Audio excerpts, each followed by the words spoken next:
Hello Duelist, Tombox here, and the ban list for November 9th TCG ban list is out. And yeah, let's go over some of the cards. So Forbidden, we have Apocalypse Towers, the Strategist of Necros, El Shadow Construct. That's kind of surprising. Now they don't have a boss monster.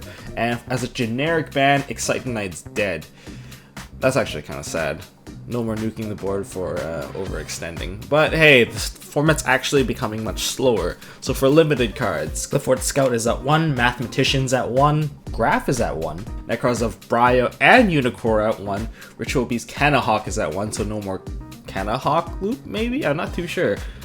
El Shaddai Fusion is at 1, so slower play, and to hit Satella Knights and possibly Monarchs of the Future, Reinforcements of the Army is at 1. For semi-limited, only Seers in this category, Seer of BA, so again, much slower format. And that really kind of kills their consistency slightly, especially with the Graph. And unlimited, we have Chaos Sorcerer, Legendary Six Samurai Shien, Spellbook of Fate, and Gear. KONAMI didn't really give us anything back in this list. This was quite different from the past 3-4 list actually, where they touched almost nothing and gave us more stuff back. This one was like, hey, we're gonna change the format. In terms of our predictions, I was right about Necros of Brio and Unicorn getting hit. Nishi was pretty much correct about Towers getting hit. Towers going to 0-1, and I guess he got the 0 part. As for Oscar, he was right about the Chaos Sorcerer going to 3. I guess those cards don't really matter too much, but as for everything else, oh, Seer also got hit as well, and we kind of knew that. I predicted that the format was going to get shifted completely, and KONAMI wasn't going to sit back and relax on this one. In our prediction, we kind of completely overlooked Shadal's being hit, but KONAMI did not, so Shadal cards did get hit, and it was actually quite big too. So what does this mean for the format? Well, let's quickly go over the ones that did get hit. So Clipboards, they lost a Scout and they lost Towers completely. That just means that there's no more Turbo Towers, which is nice. Losing a Scout means they have to be much more careful with that Scout now, and if it does get MST'd, they have to find some way to recover it, or they'll have to play without a Scout. So that definitely slows the deck down. As for Necros, they lost Shrit, Brio, and a Unicorn. That to me is something I kind of knew was going to happen. I did not know about the Shrit part. Without Shrit, the deck is much slower. No more Trishula plays, no more Search Brio, no more like free Valks if you have a really crappy hand. You're going to get much more crappy hands now with the Shrit being at 0, and you can't use the mirror as effectively now without the Shrit.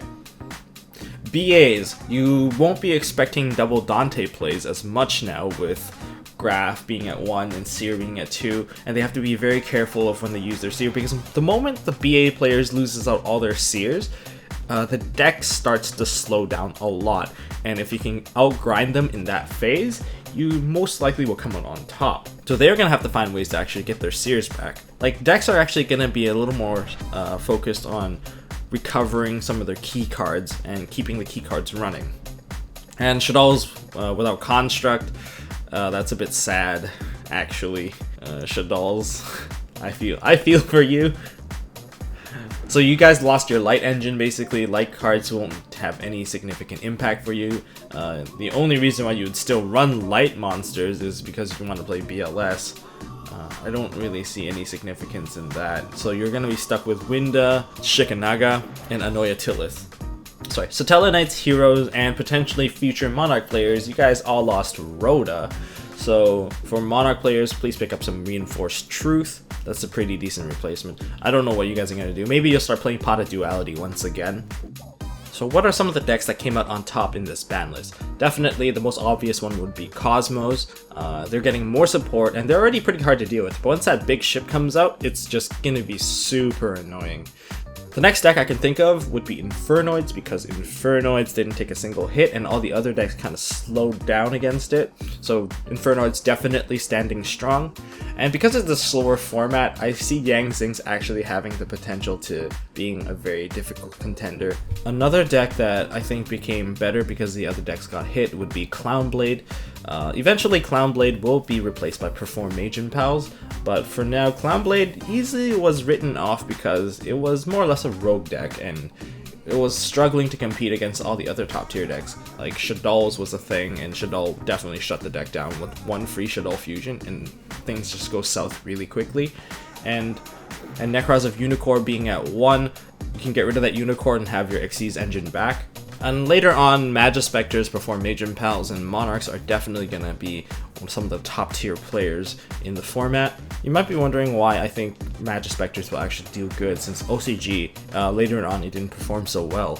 It's because in OCG they have not only Cyber Dragon Infinity, but they have Azathoth and Shockmaster, and these two cards really shut down the entire deck basically.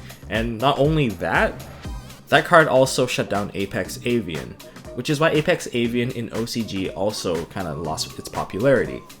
But since we don't have Shockmaster or Azathoth, Apex Avian definitely can see a lot more play. So that's it for this discussion.